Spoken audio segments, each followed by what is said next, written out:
Okay అండి, butter non చేద్దాం అనుకున్నాం కదండి. పన్నీర్లోకి కర్రీలోకి బటర్ నాన్కి కావాల్సిన పదార్థాలు: గోధుమ పిండి, ఆయిల్ 2 స్పూన్స్, చక్కెర 1 స్పూన్, పెరుగు 1 గరిట, వాటర్ చిన్న గ్లాస్కి, సాల్ట్. ఇవన్నీ కావాల్సింది. బటర్ నాన్ మైదా పిండి అయినా వేసుకోవచ్చు. నేను మైదా పిండి వదిలేసి స్కిప్ చేసేసి గోధుమ పిండి వేసుకుంటాను. గోధుమ పిండి ఒక పెద్ద బౌల్ అంతా తీసుకోండి. ఓకేనండి, ఇవి కావాల్సిన పదార్థాలు బటర్ నాన్కి. తయారు చేసే విధానం ఆలస్యం చేయకుండా చూసేద్దాం. ఓకే అండి, అన్నీ కలిపి గోధుమ పిండి, షుగరు, ఆయిల్, పెరుగు, సాల్ట్, వాటర్ అన్నీ కలిపి మనం చపాతీ పిండిని ఇలాగ 15 మినిట్స్ అలాగే వదిలేయండి. ఇలా బట్ట కప్పేసేయండి. బట్ట కప్పేసి 15 మినిట్స్ దీన్ని అసలు ఏం డిస్టర్బ్ చేయొద్దండి. ఓకేనండి, దీని నెక్స్ట్ ప్రాసెస్ చూద్దాం. ఇంకా నానిందండి, 15 మినిట్స్ పిండి నాడింది. ఒక పెద్ద నిమ్మకాయ సైజ్ అంతా, చూడండి సైజు, నిమ్మకాయ సైజ్ అంతా ఒక చపాతీ ముద్దను తీసుకోండి. ఒత్తిడికి పిండి పెట్టుకోండి, బాగా డిప్ చేయండి పిండిని. తర్వాత మనం మామూలుగా చపాతీలు చేసుకుంటాం చూడండి, అలాగ చేసుకుంటే సరిపోతుంది. చుట్టూరు మందంగా రావాలి.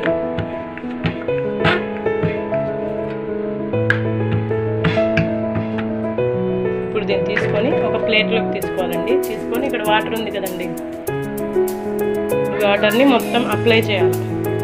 ఒక లేయర్ లాగా అప్లై చేయాలి.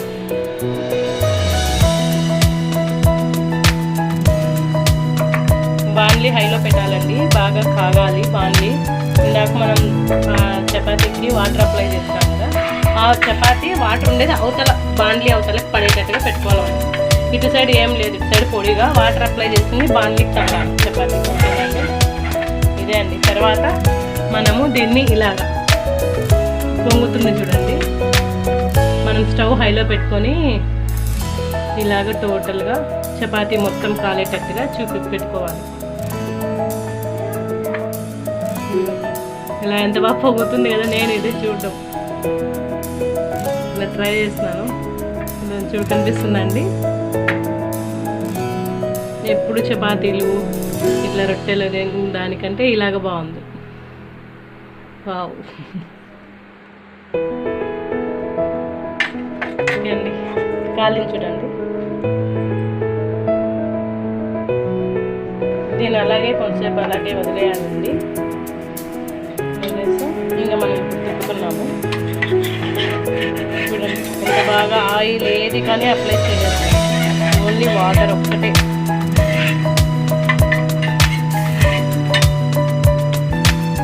చూడండి టర్న్ చేస్తున్నాము. చూడండి ఎంత బాగా వచ్చిందో. మీకు ఇష్టమైతే ఆయిల్ వేసుకోండి, బటర్ అన్నా వేసుకోండి, వర్క్ చాయిస్. ఓకేనా అండి.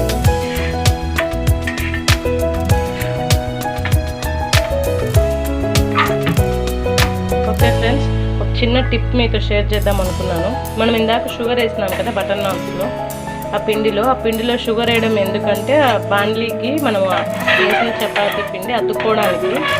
మనం ఇలా షిఫ్ట్ చేస్తాం కదండి, ఇలా షిఫ్ట్ చేసినప్పుడు మనకి చపాతీ కింద పడకుండా ఉంటుంది కాబట్టి అలాగే చక్కెర వేసినాము. తర్వాత ఈ బటర్ నాన్ అన్నీ ఓవెల్ షేప్లోనే ఉండాలి, అలా ఉంటేనే మనకి షేప్ సెట్ అవుతుందండి. ఓవెల్ షేప్లోనే ఉండాలి బటర్ నాన్స్. ఈ బటర్ నాన్స్ నేను ఇందాక చేసిన పన్నీరు అన్నీ సర్వింగ్ బౌల్లోకి చూపిస్తాను, తీసుకొని వస్తాను. ఓకే అండి. ఓకే అండి, ఫైనల్గా నేను సర్వింగ్ బౌల్లోకి తీసేసుకున్నాను. బటర్ నాన్ ప్లస్ పన్నీర్ ఆలు మసాలా కర్రీ.